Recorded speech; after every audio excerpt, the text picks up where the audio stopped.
Buongiorno, good day, magandang araw, maayong buntag sa inyong mga kapobreng alindahaw. So for today's video ay reaction video ho tayo doon sa teacher na si late teacher Marjorie Boldo from Tibangon Elementary School, Pantukan, Davao de Oro.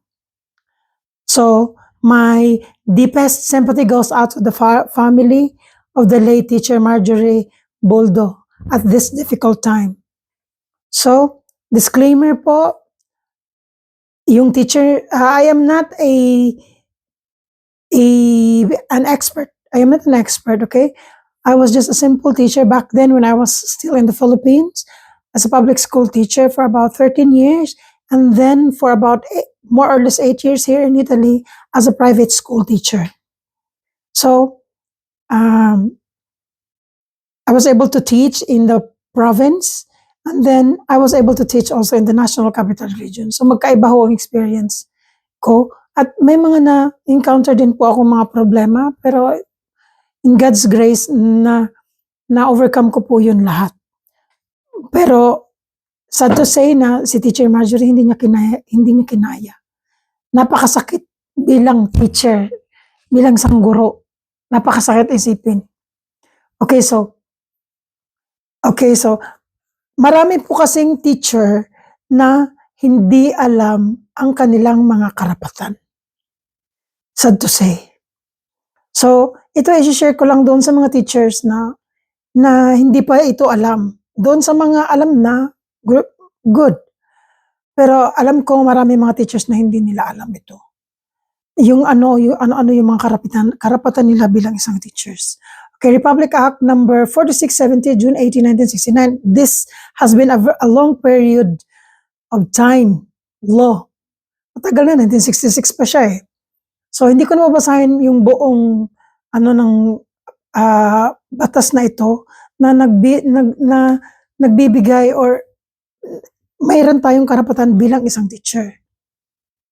Our rights as a teacher. Okay, so Section 8. Safeguard in disciplinary and procedure. Disciplinary procedure. So, every teacher shall enjoy equitable safeguards at each stage of any disciplinary procedure and shall have A. The right to be informed in writings of the charges.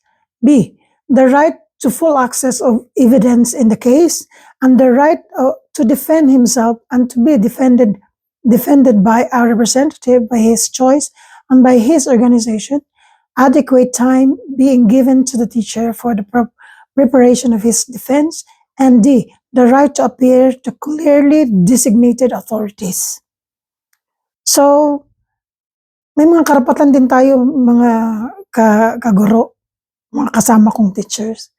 So, minsan kasi kung may mga disputes, may mga problemang ganyan, hindi na kasi natin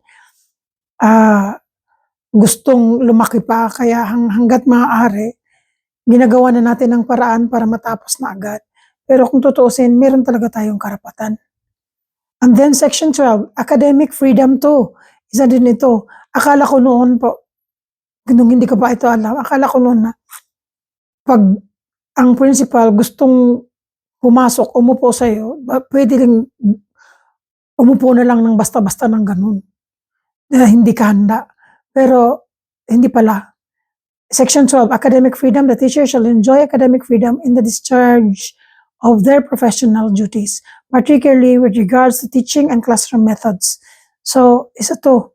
Kung ano yung strategy of teaching mo or whatever na as a teacher. So, siya malawak. So, dito lang tayo sa safeguards and disciplinary, Section 8.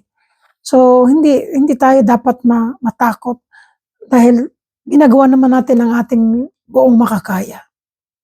So, again, my sympathy sa family ni late teacher Marjorie Boldo, my deepest sympathy again.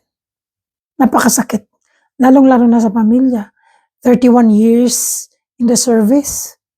Tapos ganun na lang at the wink of the eyes. Mawala siya sa mundo. So yun lang. Comment below kung gusto ninyong malaman kung ano naging experience ko. na anong nangyari, basta we will not just gonna mention kung ano yung mga pangalan or what particular school. Na-shock yung principal ko, nung hinandle ko by myself. Hindi siya nakapaniwala na kinakaya ko pala. Yun lang, bye.